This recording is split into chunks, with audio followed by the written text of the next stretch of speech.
Hello. Today we are going to continue about the topic the mind, and the subtopic is the stubborn subconscious. The mind already has certain instinctive patterns that we never consciously choose. Imagine you have an alarm on your phone set to ring at the same time every morning. It's an excellent system until a national holiday comes along and the alarm goes off anyway. That alarm is like our subconscious. It's already been programmed and defaults to the same thoughts and actions day after day.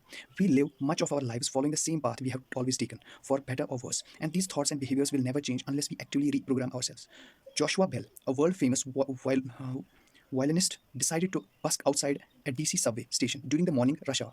Playing on a rare and precious instrument, he opened up his case for donation and performed some of the most difficult piece ever written for the violin. In about 45 minutes, barely anyone stopped to listen or donate. He made about $30. 3 days before the subway performance, he had played the same violin at Boston Symphony Hall, where the decent seats were for $100. There are many reasons people might not stop to hear a brilliant musician playing, but one of them is certainly that they were on autopilot, powering through the rush hour crowd. How much do we miss when we are in default mode? Insanity is doing the same thing again and again, expecting different results. This quote is often attributed to Einstein, although there is no proof that he ever said it. How many of us do the same things year after year, hoping our lives will transform? Thoughts repeat in our minds, reinforcing what we believe about ourselves. Our conscious isn't awake to make edits. The narration playing in your mind is stuck in its belief about relationship, money, how you feel about yourself, how you should behave. We all have an experience of someone saying, "You look amazing today," and our subconscious response, "I don't look amazing."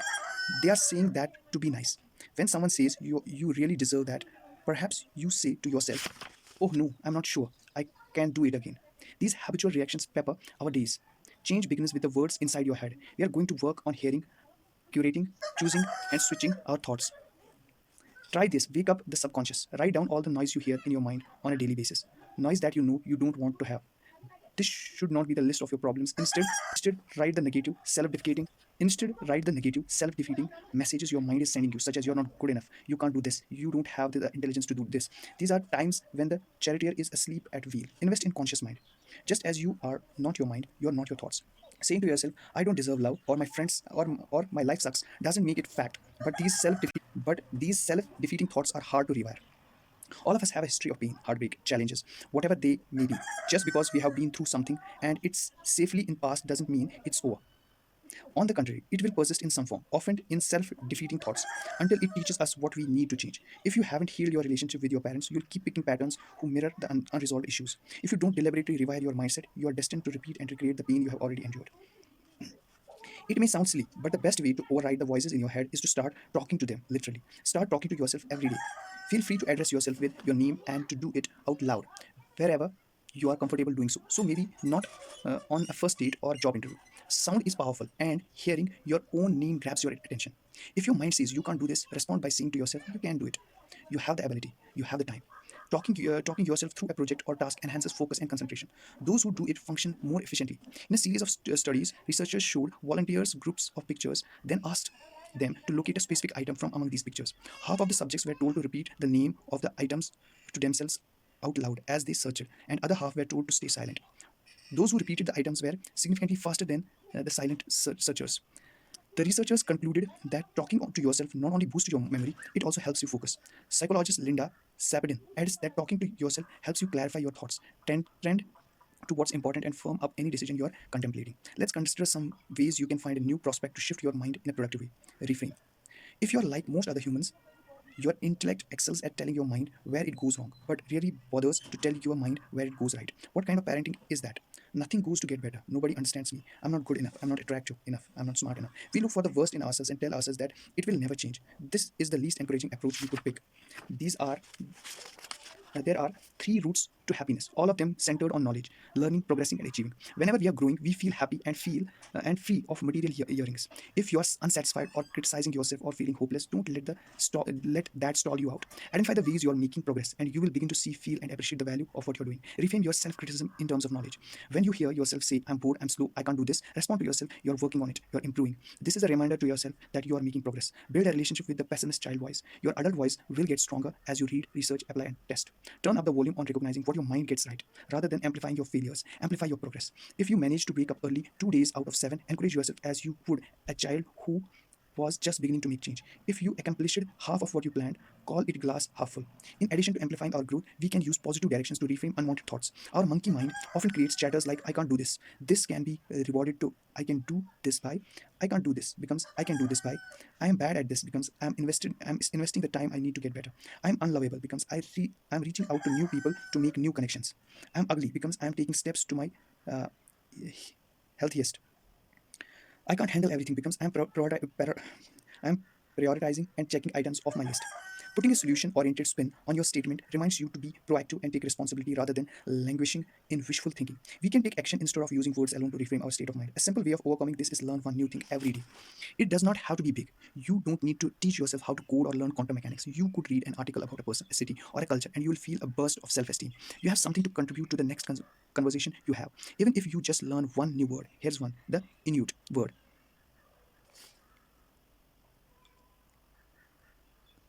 Ikta Sorpok refers to the feeling of anticipation you have when you are waiting for a guest and you keep going to the window to check and see if they have arrived. Just sharing a new word in conversations can bring richness to the dinner table. Many of the frustrations we endure can be seen as a blessing because they urge us to grow and develop. Try putting negative thoughts and circumstances on the perspective continuum. The same way doctors evaluate pain, I ask people to rate an individual concern on a scale of 1 to 10. 0 is no worries. 10 is the worst thing in the world, sometimes as awful as I worry that my whole family will die. Actually, that's probably an 11. Problems of all sort can feel like Problems of all sorts can feel like they deserve a 10 rating, especially in the middle of the night. Not getting promoted feels like a 10. Losing a treasured watch, another 10. But if you have ever experienced the pain of losing someone you love, and we all have or will, the scale shifts, your whole perspective shifts. Suddenly, losing your job is not a great, but tolerable. The watch is gone, but it was just an object. Your body may be imperfect, but it's given you some great experiences. Use the awareness of what deep pain really is to keep small disruptions in perspective. And when you must face a truly devastating pain, own it. Take the time to heal it. This is not about reducing the impact of all negative experience. It's about gaining a clearer view of them. And sometimes a 10 is a 10. Slow it down. Sometimes reframing works best on paper. Imagine a monkey swinging from branch to branch at a full throttle. It takes efforts to grab its attention and forces it to focus. When your mind is anxious and racing, when your thoughts are repetitive and unproductive, when you feel like you need to press pause, take 15 minutes to write down every thought that entered your mind. For a study, a group of college students spent 15 minutes a day for 4 days writing their deepest thoughts and feelings about the most traumatic experience of their lives. Not only did the students say they found the experience to be valuable, 98% said they would like to do it again. But they didn't just enjoy the writing, it also improved their health. Students who had written about traumatic experiences had fewer visitors to the university health center after the study. The researchers concluded that one of the benefits of writing may have been helping students render their worst experiences as a coherent narrative. Distancing themselves from the moment in this way allowed them to see the experiences objectively, and one hopes to conjure a happy ending. Writer Krista McVeigh was terrified of lying. She tried white knuckling it. She tried logic. She even tried having few drinks. But every time she knew she would have to fly, she spent weeks in advance imagining what her kids' lives would be like after she went down in a ferry crash. McGray started blogging about this fear as a means of trying to gain perspective. And it was then she realized she was on track to become her grandmother, who refused to fly and missed out on a lot because of it. So McGray started listing everything she wanted to do in her life that would be worth flying for. Though she hasn't totally conquered her fear, she did manage to take a bucket list vacation to Italy with her husband. Writing by itself doesn't solve all of our problems, but it can help us gain critical perspective we can use to find solutions. If you don't like writing, you can speak into your phone, then play back the audio file or read the transcript. Many phones can transcribe spoken words into text. Recording yourself puts you in an observer mindset, making you deal more objectively with yourself. Another option is to simply repeat an ancient samurai saying that the monks use, make your mind my friend. Make my mind my friend. Over and over in your head. When you repeat a phrase, it quiets the default mode network, the area of the brain associated with the mind wandering and thinking about yourself. The monkey will be forced to stop and listen. Next topic, find self compassion. When the anxious monkey mind stops to listen, you can tweak the internal monologue with self compassion. When anxious thoughts arise, instead of indulging them, we respond with compassion. I know you are worried and upset, and you feel like you can't handle this, but you are strong. You can do it. Remember, it's about observing your feelings without judging them. With my friends at the branding company, Shareability, I did an exercise with a small group of teenage girls and their sisters. I asked the girls to write down the negative thoughts they have that affected their self esteem. They wrote down things like, you are screwed, you are worthless, you are unimportant. Then I asked them to read what they had written to their sisters as if it were about them.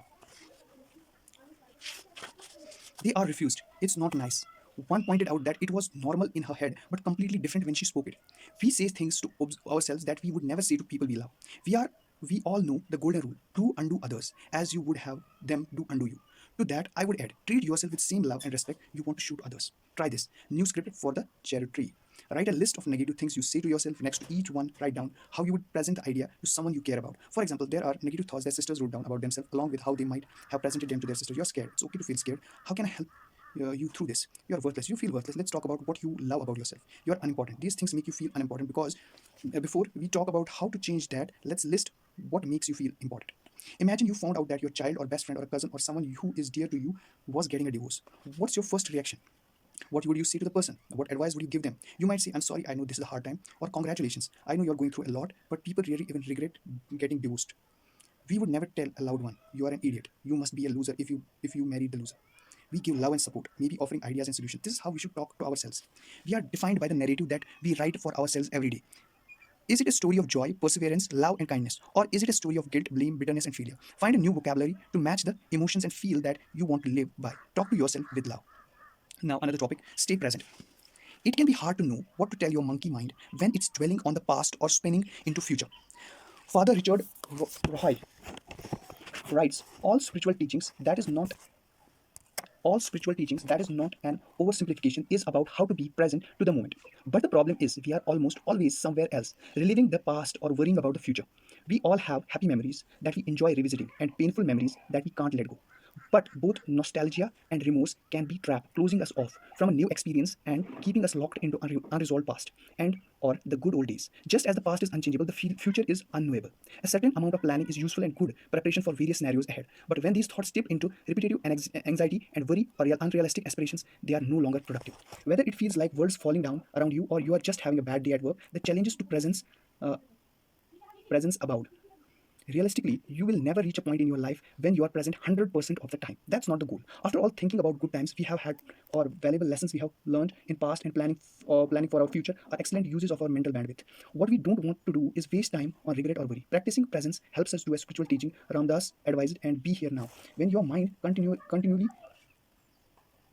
return to the thoughts of past or the future, look for clues in the present. Is your mind seeking to shield or distance you? Instead of thinking about what mattered in past or what the future might hold, gently guide your mind back to the moment. Ask yourself questions about right now. What is missing from this moment? What is unpleasant about today? What would I like to change? Ideally, when we talk to ourselves about present, we look back on the negative and positive elements of the past as the imperfect route that brought us to where we are, a life that we accept, and from which we can still grow. And ideally, we also think of the future in context of the present, an opportunity to realize the promise of today. Next topic: nothing owes you.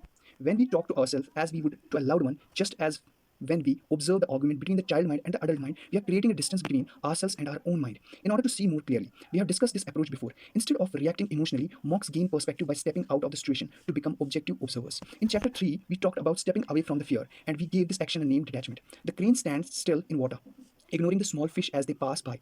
Her stillness allows her to catch the bigger fish. Detachment is a form of self control that has infinite benefits across every form of self awareness that I talk about in this book. But its origin is always in the mind. The Gita defines detachment as doing the right things for its own sake, because it needs to be done without worrying about success or failure. That sounds simple enough, but think about what it takes to do the right things for its own sake. It means detaching from your selfish interest, from being right, from being seen in a certain way, from what you want right now. Detaching means escaping the hold of senses of earthly desires of the material world. You have perspective of an objective observer. Only by detaching can we truly gain control of the mind. I have remixed some Zen stories, introducing new characters so that they are more relatable. One of them is about a monk who arrives at the entrance to a palace. She is known holy woman, so she is brought to the king, who asks the monk what she wants. I would like to sleep in the hotel for the night, says the monk. The king is rather taken back at this unexpected lack of respect. This is not a hotel, this is my palace. He says hoggedly. The monk asks, who owns this palace before? Who owned this palace before you? The king folded his arms around his chest. My father, I'm heir to the throne, he declares. Is he here now? He's not. He's dead. What is the meaning of this? And before your father, who was the owner? His father, the king shouts. The monk nods. Ah, she says. So people who come to this palace stay here for a while and then continue their journey. Sounds like a hotel to me. This story gives a window into the illusion of permanence with which we all live. A more recent window is Tidying Up with Mary Kondo, the show where Kondo helps people declutter their lives. And at the end, over and over again, you'll see people weeping with relief and joy at having progressed so much. That's because they have just dramatically decreased the number of things they are attached to. Attachment brings pain. If you think something is yours, or you think you are something, then it hurts to have it taken away from you. A quote from Ali, cousin, a quote from Ali, cousin and son-in-law of Prophet Muhammad Sallallahu Alaihi Wasallam, best explains the monk idea of detachment. Detachment is not that you own nothing, but that nothing should owe you. I love how this summarizes detachment in a way that it's not usually explained. Usually, people see detachment as being removed from everything, not caring. Marie Kondo isn't telling people to stop caring, she is telling them to look for joy. Actually, the greatest detachment is being close to everything and not letting it consume and own you. The real strength, like most monks endure, detachment is not the one destination one arrives at, but a process one must constantly consciously undertake. It's hard enough to detach in an ashram where monks own almost nothing but our ideas and identities. In the modern world, we can strive for detachment, particularly when we face a challenge like argument or a decision, and hope to achieve it fleetingly.